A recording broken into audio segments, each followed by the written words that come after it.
मुसलमानों की तारीख की सबसे बड़ी और सबसे फेमस जंग, जिसमें एक तरफ रोमन एम्पायर अपनी फुल ताकत के साथ 2 लाख की फौज लेकर खड़ी थी,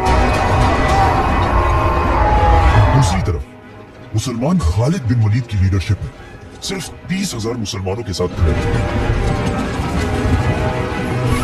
और वेट, खालिद बिन वलीद को तो इस जंग से पहले ही आर्मी चीफ के ओहदे से हटा दिया गया था, तो फिर वो इस जंग के लीडर आखिर बने कैसे?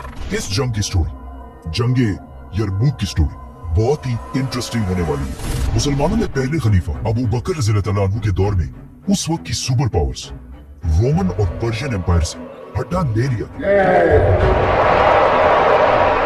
और जब हज़रत उमर रज़ियल्लाहु अन्हु खलीफा बने तो मुसलमान खालिद बिन वलीद की लीडरशिप में इन दोनों एम्पायर से ये सारा इलाका फतह कर चुके थे। लेकिन जैसे ही हजरत उमर खलीफा बने, उन्होंने खालिद बिन वलीद को उनकी पोजीशन आर्मी चीफ के ओहदे से हटा दिया, जिसे हम इस वीडियो में एक्सप्लेन कर चुके, और उनकी जगह अबू उबैदा इब्न जर्राह को मुसलमानों का नया आर्मी चीफ बनाया। नाउ खालिद बिन वलीद के जमाने में मुसलमान डमस्कस जैसी बड़ी सिटी को फतह कर चुके थे। ये इतनी बड़ी सिटी थी कि ये आज तक सीरिया, शाम का कैपिटल है।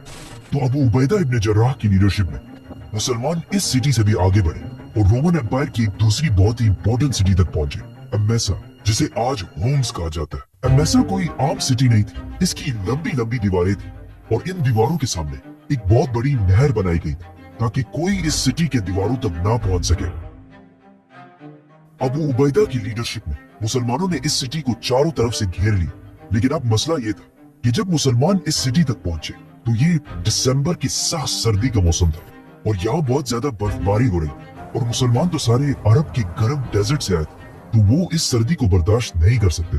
काफी अरसा गुजरने के बाद मुसलमान इस सिटी को फतह नहीं कर सके, और आखिर एक दिन मुसलमानों ने फैसला किया कि अब हम और थक गए, तो वो इस सिटी को छोड़कर वापस जाने लगे। ये तारीख में पहली दफा था कि मुसलमान किसी जंग को छोड़कर वापस जा रहे थे। ये देखकर अमेसा का